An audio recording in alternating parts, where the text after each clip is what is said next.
Voilà, il y a 2 ans, et un peu plus de 2 ans, si on m'avait dit que je serais dans une église à témoigner, à louer, à prier, à aller à la messe, j'aurais rigolé gentiment et je leur ai dit, à cause toujours, tu m'intéresses.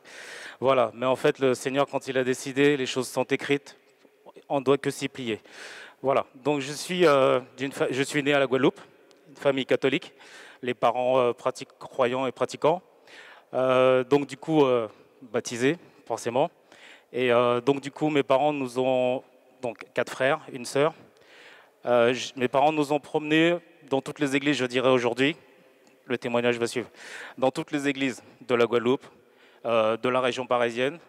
Quand on est arrivé en France, oui, de la région parisienne, donc Dozulé, Lisieux, Chartres, en fait, bon, on les a pratiquement tous faits.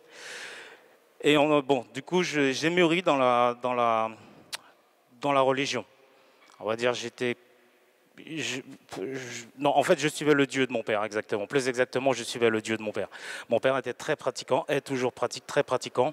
Et donc, du coup, il nous a mis dans l'ambiance de Dieu, dans l'ambiance de l'église.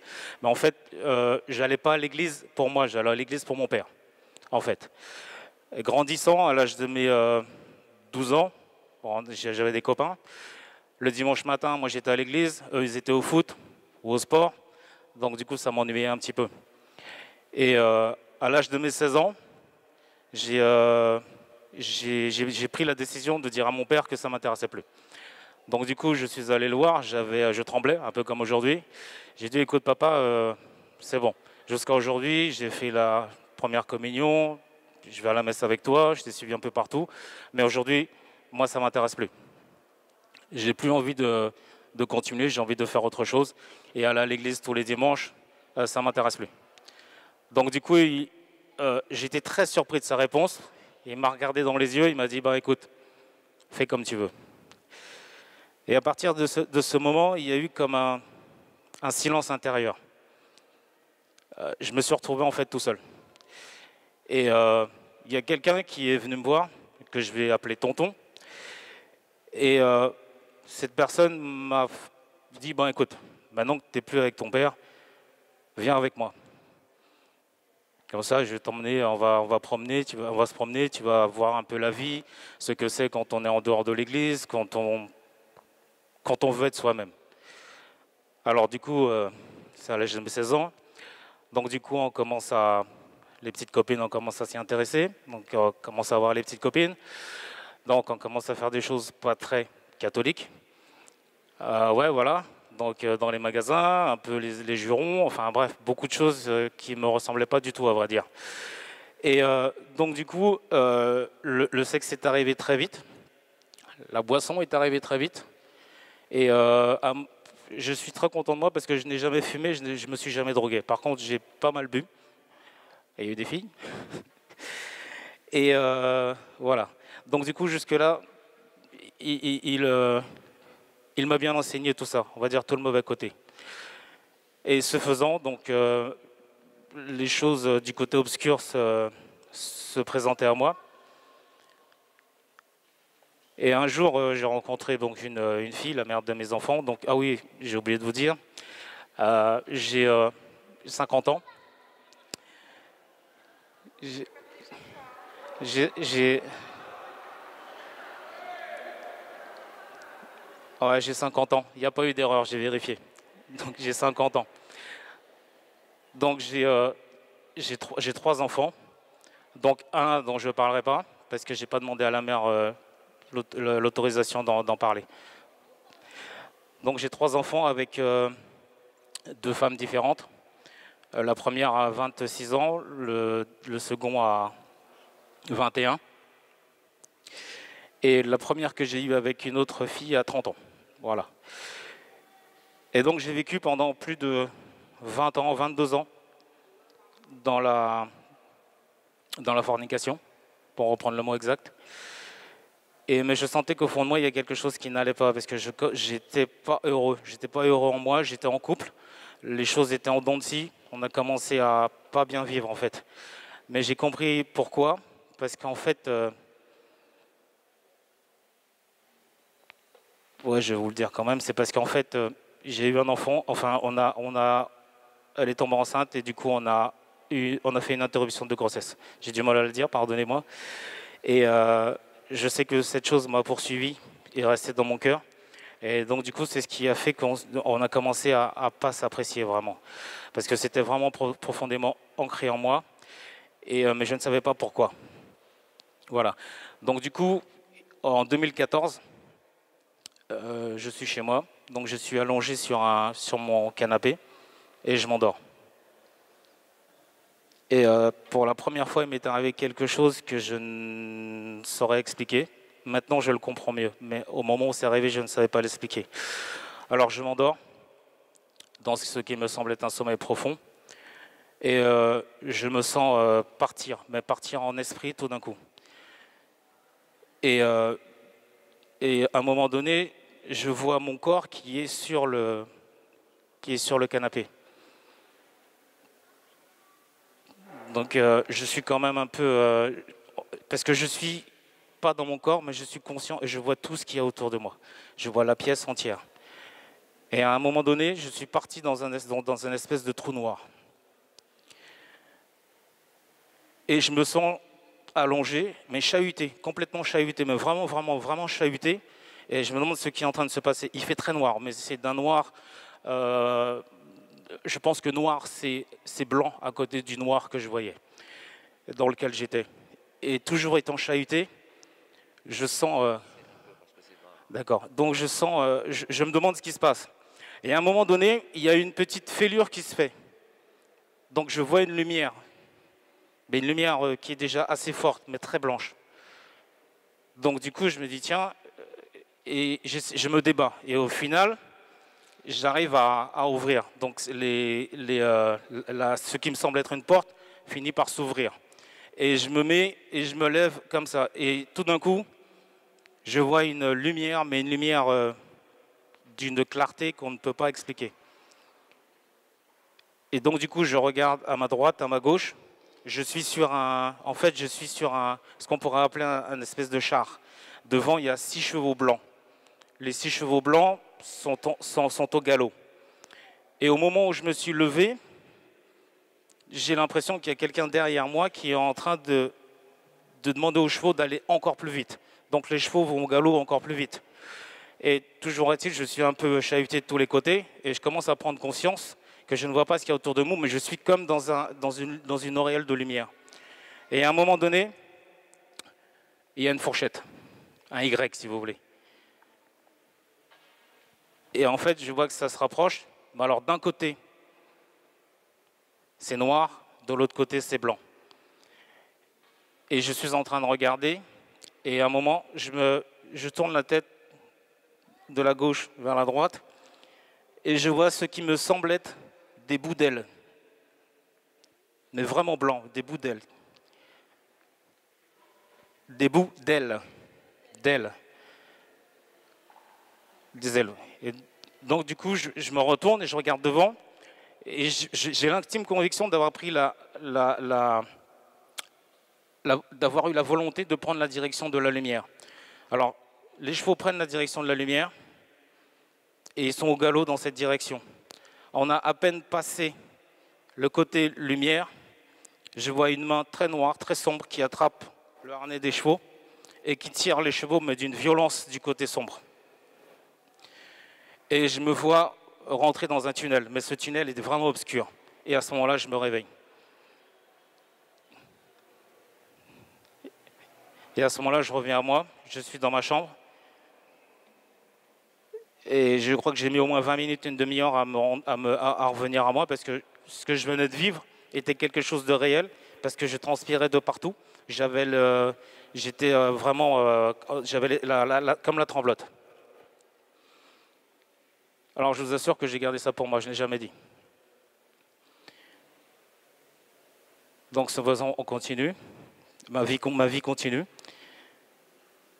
Mais je suis toujours, à chaque fois, quand je vais me coucher, j'ai toujours ce sentiment de cette direction à prendre, de devoir choisir une direction. Donc je ne comprends pas, j'appelle ma mère, je dis, écoute, j'ai fait ce qui me semble être un rêve, je n'ai pas compris. Mais elle n'a pas compris non plus. Donc du coup, le temps se passe. En 2015, Elle m'appelle, elle me dit, écoute, avec ton père, on devait aller à Medjugorje, mais ton père, il ne veut plus venir. Est-ce que tu veux venir avec moi? Je lui dis, c'est quoi Medjugorje? Elle me dit, c'est un site où on fait des retraites. Je dis, écoute, maman, tu sais, tout ce qui est religieux, c'est pas pour moi, laisse tomber, c'est pas la peine. Elle me dit, écoute, pourquoi pas? Je lui dis, écoute, je réfléchis, je vois s'il me reste des jours de congé et je te réponds. Ben, je devais déjà être porté parce que 2 jours après, je lui ai répondu, je lui ai dit, ok, il me restait, comme par hasard, exactement le même nombre de jours que devait durer la retraite. que devait durer la retraite. Alors j'ai dit, écoute, je viens, mais je te préviens, moi je suis en vacances, toi tu es en retraite. Donc elle me dit, comment ça? Je dis, oui, toi tu es dans ton groupe de prière, je sais, vous allez prier tout le temps, ça ne m'intéresse pas. Donc du coup, on y va, on va à l'hôtel, on s'installe. Moi je vais me promener dans la ville, je ne sais pas ce que je vais faire, mais ça ne m'intéresse pas. Donc du coup, on prend l'avion. Déjà, on arrive à Roissy. Donc tout le monde avec chapelet, des croix, d'accord? L'ambiance un peu, voilà, que je voulais pas du tout. Donc je me suis mis un peu à l'écart. Et elle me dit, bon ça y est, viens, on y va. Donc on prend l'avion, on arrive à Medjugorje. Arrivé à Medjugorje, pas Medjugorje, pardon, à Split. Arrivé à Split, on va prendre le car. Donc il faut 2 heures ou 2 heures et demie de car avant d'arriver à Medjugorje. Dans le car, l'animateur dit, bon, on va faire un chapelet. D'accord. Donc du coup, heureusement que c'était ma mère. De toute façon, je pense que si c'était pas ma mère, j'y serais pas allé. Donc je l'ai regardé, j'ai pris mes écouteurs, j'aime beaucoup la salsa, la bachata, tout ça. Et donc du coup, j'ai pris mes écouteurs, je me suis mis, j'ai mis la tête contre la vitre et j'écoute ma petite musique tranquille. J'avais pas mis très fort. Et ils ont commencé à Notre Père, badadi, badadi, badada. Donc j'ai pris le volume, j'ai augmenté un petit peu plus fort. J'étais tranquille. Quand ils sont arrivés au Je vous salue Marie, j'ai l'impression que je commençais à entendre dans l'écouteur. J'ai mis plus fort. Donc du coup, j'ai eu un petit moment de tranquillité. Mais alors c'était pire. J'entendais même plus ma musique, j'entendais que les Je vous salue Marie. Alors je la regarde, je dis bon ok, on va faire avec. Alors ça a duré comme ça pendant tout le chapelet. Arrivé donc à l'hôtel, l'organisateur, enfin le berger dit on se retrouve ce soir, on va faire une veillée de prière. Je dis écoute, ça j'y vais pas. J'ai dit ça, j'y vais pas, veillée de prière, non, j'y vais pas. Et elle me dit non, viens, tu vas voir, ça va être un peu, ils vont nous présenter un peu toute l'organisation, ce qu'on va faire pendant toute la semaine. J'ai dit écoute, je m'assois et puis on va voir. Donc j'arrive, je la regardais, j'étais un peu dans les nuages, ils étaient en train de parler, ils ont fait les prières, enfin je me souviens même plus. Bref. Le lendemain, il devait pleuvoir à Medjugorje. Et le berger dit, donc comme il va pleuvoir, on va rester là, on va regarder des vidéos. Je dis, ah, bon écoute, c'est cool, moi je vais rester là, puis vous allez faire vos trucs. Donc du coup, le lendemain, il a plu. Et 2 jours après, on devait aller au Cenacolo. Et il faisait beau. Le berger dit non, comme il fait beau, on va en profiter, on va aller à la colline aux apparitions. Donc j'ai dit à maman, écoute, je t'accompagne, j'aime la photo aussi. Donc j'aime mon appareil photo. Et j'ai dit, je vais te faire plein de photos, comme ça tu auras des souvenirs. Quand tu vas rentrer à la Guadeloupe, tu pourras montrer à grand-mère, ainsi de suite, à toute la famille, au père. Et elle me dit, ok. Alors on ouvre la partie. Au nom du Père, je vous pardon. Notre Père qui êtes aux cieux. Donc du coup, je commence à sortir mon appareil photo, je me mets un peu en avant et je commence à lui faire des photos. Et arrivé au niveau de la croix, je regarde, pas la croix, pardon. Arrivé au niveau de Marie, j'ai fixé la statue un moment et je me suis arrêté, mais c'est quelque chose qui ne me serait jamais arrivé. Je me suis arrêté, je suis resté devant et je la regarde.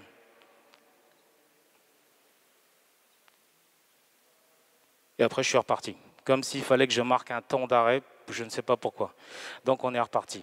Donc, on rentre à l'hôtel, le soir, veillée de prière, et on demande à qui veut témoigner de ce qu'il a reçu durant la journée. Donc, il y a des témoignages, moi, j'ai rien dit. Le lendemain, ils nous disent, on va au Podrobo. ma mère, elle me dit, écoute, essaie de faire un petit quelque chose, tu sais que tu as des difficultés en ce moment, je ne te demande pas de prier, mais suis un petit peu. J'ai dit, écoute maman, c'est toi. Vous savez comment sont les mères, surtout les Antillaises. Hein. Je sais pas, parce que bon, d'accord, il faut suivre. Hein. Oui. Alors elle me dit donc suis un petit peu, mais je te demande pas de prier, juste essayer juste de suivre. Je dis ok maman, je laisse l'appareil photo, j'ai pris le petit. Et donc du coup on est parti. Alors là c'est le chemin de croix.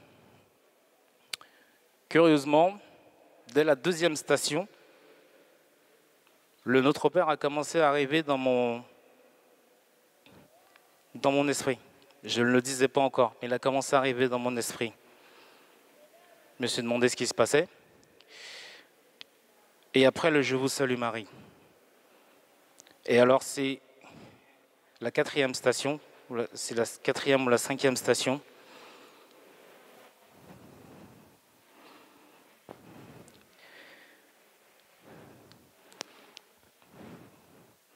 Il y a une stèle avec Jésus qui chute.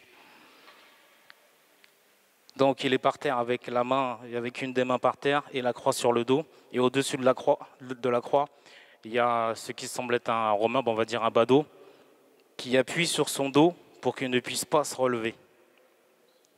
Donc je fixe cette stèle. Et au moment de fixer la stèle et de regarder la personne qui est en train d'appuyer sur le dos de Jésus, je vois mon visage.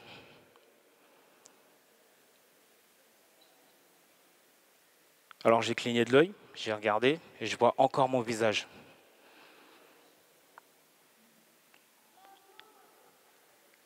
Donc je suis resté dans le silence pour bien analyser que ce soit bien mon visage. Effectivement, c'était mon visage. Alors je commence à partir d'un côté et je vois que le visage prend ma direction. Je repars de l'autre côté, le visage prend aussi ma direction. Et ce qui est le plus impressionnant, c'est que je vois ses yeux qui me fixent. Pas des yeux qui sont dans le vide, mais des yeux qui me fixent réellement. Je retourne à gauche, ses yeux encore me fixent. Je repars à droite, ses yeux me fixent encore. Donc du coup, j'ai marqué un temps d'arrêt et les autres étaient déjà partis. Donc du coup, je les ai suivis. Et en partant, je me suis retourné à 2 fois. J'avais encore ces yeux qui me regardaient. Donc je suis reparti, j'ai rangé mon appareil photo, tout ce qu'il y avait, et je suis parti un peu bizarre. On arrive à 2 stations plus tard. Il y a cet échange, vous savez, il y a cet échange que Jésus a avec sa mère. Jésus fixe sa mère avec une telle intensité et Marie fixe son fils avec une telle intensité que ça nous marque. Et en fait, mon visage, c'était le visage de Jésus et le visage de Marie, c'était le visage de ma mère. Là, j'ai les jambes qui ont commencé à flageoler un peu. Je ne suis pas tombé, mais j'étais pas loin. Et je vois ce visage et je vois comme une larme qui tombe du visage de ma mère. Enfin, des yeux de ma mère. Et à partir de ce moment-là, il y a eu comme un grand vide en moi, vraiment un grand vide. C'est une stèle, comment il peut y avoir mon visage à la place du visage de Jésus et le visage de ma mère à la place de la mère de Jésus, Marie. Et tout ça rentre dans mon cœur. Mon cœur commence à battre, mais à battre très fort. Je commence à avoir très chaud. Je commence même à transpirer. Et je pars, mais là je pars tout d'un coup, je suis vraiment livide, parce que je ne réalise pas encore ce que je vois. Je repars, je suis vraiment livide. Je rejoins les autres, je m'empresse de les rejoindre, et on finit par faire une prière à la croix. Et je me suis rapproché de ma mère, je l'ai regardée dans les yeux, mais je n'ai pas eu de mots. Mais je pense que mes yeux, enfin le regard que j'ai eu sur elle a parlé à la place, a parlé à ma place. Donc le groupe redescend, donc on va à l'hôtel. Le soir, donc il y a veillé, et à nouveau on demande le berger demande qui veut témoigner de ce qu'il a reçu. Moi je voulais absolument pas parler, Donc je suis resté dans mon coin. Et il y a une ou deux personnes qui ont des micros et qui passent. Et tout d'un coup, j'ai senti la chaleur monter en moi, commencer à transpirer. Et ma main s'est levée sans que je lui ai commandé de se lever pour demander le micro. Et je me suis mis à parler. Donc j'ai confessé qu'en fait, j'avais une amertume envers ma mère, ce qui fait que nous étions éloignés. Je ne lui parlais plus, mais c'était une rancœur qui était dans mon cœur. Et donc j'ai témoigné de tout cela. Donc le berger, il a prié, et franchement, je me suis senti vraiment bien. Mais ce qui s'est passé ce soir-là,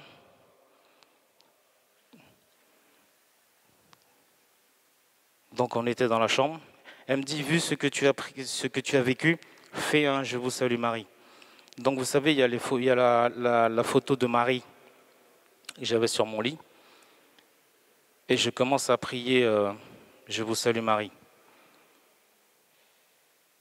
Et à ce moment-là, il y a une chaleur qui a commencé à entrer en moi du bout de des doigts d'orteil, de pied, pardon, et qui a commencé à m'envahir tout doucement. Mais en même temps, j'avais l'impression d'avoir de la lave à l'intérieur de moi. Et ça remontait, c'est monté. Et à un moment donné, j'ai voulu me mettre debout, mais je ne pouvais pas me mettre debout. J'étais comme une statue, en fait. Cette chaleur est montée en moi jusqu'à ma tête. Et je suis resté immobile. Je ne sais pas si je suis resté inconscient, je ne sais pas combien de temps. Quand je suis revenu à moi, j'ai senti cette chaleur qui est repartie de la même manière qu'elle est arrivée. Et je dis, maman, il vient de se passer quelque chose. J'ai senti vraiment quelque chose en moi, mais je ne sais pas ce que c'est. Elle me dit, écoute, c'est peut-être rien. Donc je m'endors. Je m'endors. Peut-être 10 minutes après que je me sois couché, je tombe dans un sommeil. Et il y a un phénomène qui se passe. Et à nouveau, je ressors de mon corps. J'ai mon esprit qui se met au-dessus de mon corps. Je vois mon corps allongé. Je vois ma mère qui est couchée sur le lit à côté. Et je regarde ce qui est en train de se passer de droite à gauche. Et tout d'un coup, je vois une lumière qui arrive. Mais une lumière vraiment très, très éclatante, vraiment blanche. Et cette lumière, elle vient se poser à côté de moi. Et à partir de ce moment-là, j'ai vu ce que je pourrais dire, toute ma vie défiler. Jusqu'au jour où le prêtre a fait le signe de croix sur mon front. Donc je dis à maman, tu sais, j'ai pas bien dormi, ou du moins j'ai pas beaucoup dormi. Et j'ai commencé à lui témoigner des choses quand j'avais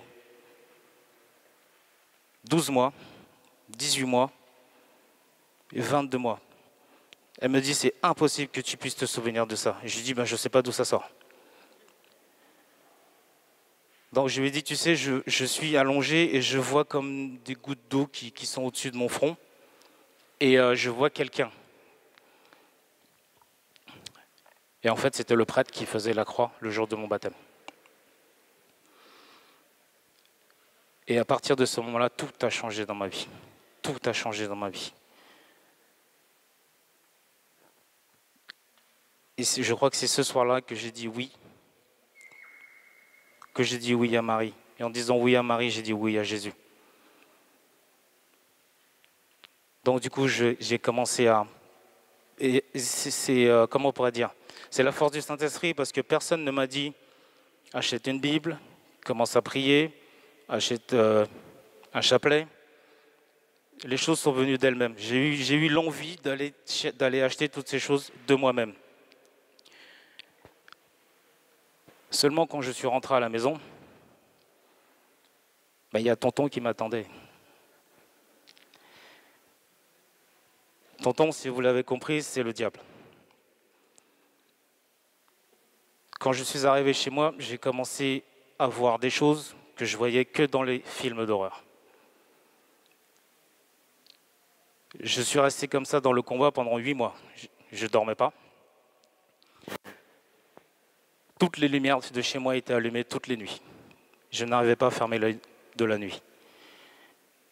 Je n'arrêtais pas de voir des Comment? Si on veut des monstres, j'aurais plutôt dit des démons. Bref. Ouais, donc pendant 8 mois, c'est ce qui m'arrivait. Je ne comprenais pas ce qui se passait. Alors j'ai rejoint un groupe de prière qui s'appelle Vie et Partage, où j'ai commencé à témoigner de ce que je ressentais, de ce que je vivais. Et à partir du moment que j'ai donné mon premier, ça a été court, mon premier petit témoignage, pour moi, il y a des portes qui ont commencé à s'ouvrir. Donc j'ai confié quelques témoignages au berger et il m'a donné quelques réponses. Et un jour, je vais le voir, je lui dis, écoute, tu sais berger, j'ai fait un rêve. J'ai vu la tête de Jésus-Christ avec sa couronne d'épines et je lui ai enlevé une épine du crâne. Il me dit, ah bon? Je lui dis, oui, c'est ce que j'ai vu. Il me dit, écoute, on va prier.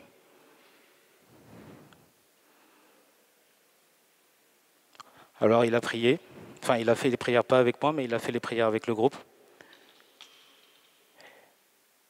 Le samedi d'après, on avait une réunion de groupe, donc prière.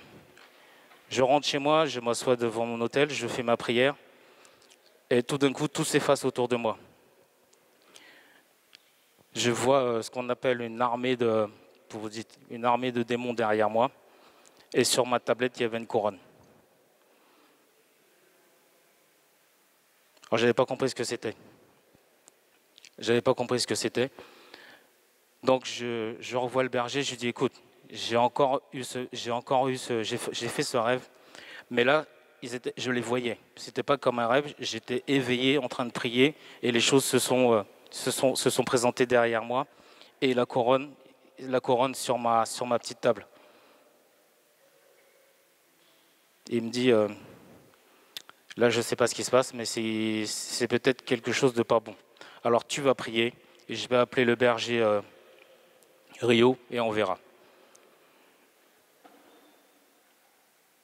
On se rend à Nevers parce que Rio, il est en Martinique. On se rend à Nevers lors d'une retraite. Je vois Rio, je dis Rio, écoute, j'ai un problème parce que je fais des rêves et des choses qui vont pas. Alors je pense qu'il avait déjà le message de l'Esprit Saint. Il est venu, il m'a dit, tu fais une prière de délivrance et ça va partir. Et en fait, c'est parti. Mais toutes ces choses, j'ai commencé à les dominer, mais grâce à la prière. Je suis retourné à Medjugorje en 2017. Et en 2017, je crois que c'était lors d'une messe, il y avait des prières de délivrance. Et depuis ce jour, je prie tous les jours. Tous les jours. J'oublie pas un jour sans prier. Je me lève le matin, même si j'ai la vessie qui déborde, je me mets à genoux, je prie, tellement j'ai peur de rencontrer l'autre avant, de prier. Donc je prie. C'est vrai que je me lève à 4 heures du matin tous les jours. Je fais pratiquement 1 heure de prière. Mais je vous assure, avant, je ne priais pas le matin. Les journées sont les mêmes. Mais après avoir fait sa prière, son chapelet du matin, on a l'impression que toutes les épreuves de la journée sont déjà lissées, que le Seigneur a déjà tout réglé. Si il y a une fois un matin, j'ai pas prié, j'ai cru que je n'avançais pas dans ma journée. J'étais énervé, les collègues m'ont énervé, enfin plein de choses qui n'allaient pas. Depuis ce jour, je prie tous les matins. Je fais mon chapelet tous les matins. Et chaque soir, je me remets au Seigneur. Chaque soir, je me remets au Seigneur. C'est vrai que je n'ai pas parlé de ce bidule-là, qui me semblait être un bidule. Je crois que ça, pour nous tous, c'est la meilleure arme qu'on ait contre l'ennemi. Ça a l'air de rien, c'est des petites boules, c'est du bois, un fil. Mais ça,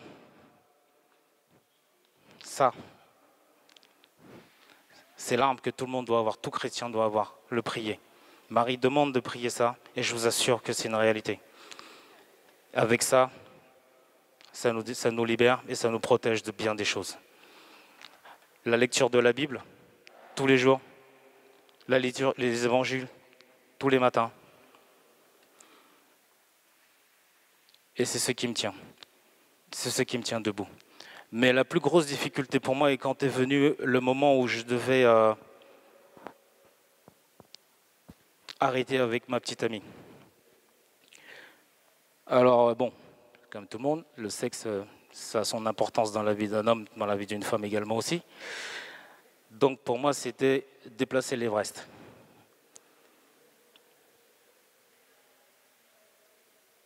Alors, le berger fait une exhortation lors d'un jour de prière. Et il dit une chose que j'ai pris pour moi. C'est, tant que vous serez attachés au péché, Christ ne pourra rien pour vous. Et ça, je l'ai pris pour moi. Alors, ce qui s'est passé, c'est que quand j'étais en 2014, j'ai fait un voyage en Guadeloupe. Et c'était la toute première fois que je faisais un chapelet. Je ne connaissais pas ce que c'était. Ma mère elle me dit, est-ce que tu veux faire un chapelet? Je lui dis, écoute, pourquoi pas. Et le soir, quand je suis allé me coucher, je le dis là aujourd'hui, j'en ai déjà témoigné, c'est la première fois que je voyais mon ange gardien. Je ne savais pas ce que c'était. Alors vous savez, on va à Medjugorje, on fait des retraites, mais les prières sont très importantes. On a fait une retraite à Borin, dernièrement, où j'ai eu de grandes grâces. Et l'une des grâces, c'était d'être avec tout le monde, bien sûr, mais c'est d'être allé aussi dans cette chapelle, où il y avait des moines. Et c'était merveilleux. Franchement, c'était vraiment, vraiment merveilleux. On a reçu plein de belles grâces à Borin. C'était vraiment merveilleux. Encore du temps? Encore du temps? Ok, d'accord. Donc, on va revenir au sexe. Donc, du coup, le Seigneur me dit, ben, écoute, je l'entends, je le sens pas au fond de mon cœur lors d'une prière. Et il me dit, il faut vraiment que tu arrêtes avec ta copine. Je lui dis, écoute, Seigneur, si tu veux que j'arrête, provoque la rupture. Parce que moi, de moi-même, je ne peux pas, je ne pourrais pas. Alors un soir, on sort. Et un mot en a amené un autre. On a commencé à s'engueuler un petit peu. C'était jamais arrivé. On était invités chez des amis. Et on est en train de discuter. Et j'entends un bruit dans mes oreilles. Et j'entends, c'est fini. Je la regarde. Je dis bon. Je dis je vais voir. Alors pour être sûr que ça soit bien fini, je l'ai invité à la maison. Je l'ai invité à la maison. Et du coup, ça s'est pas très bien passé. Le dimanche matin, elle s'est levée, elle est partie, elle m'a dit, écoute, il faut vraiment qu'on parle. Et je crois qu'on n'est pas fait pour être tous les deux. Elle me dit, je crois qu'on n'est pas fait pour être ensemble tous les deux. Donc je lui dis, pourquoi? Il me dit, non, je crois qu'il y a quelque chose qui ne va pas. On va pas pouvoir continuer ensemble. Donc du coup, je dis, merci Seigneur.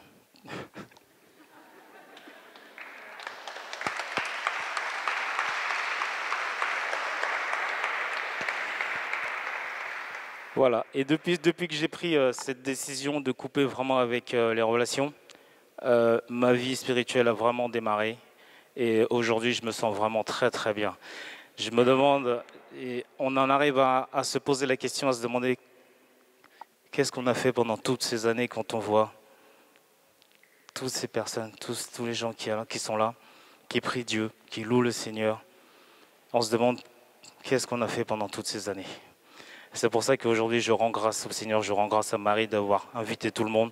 Et je suis vraiment, vraiment très heureux d'être là avec vous. Merci.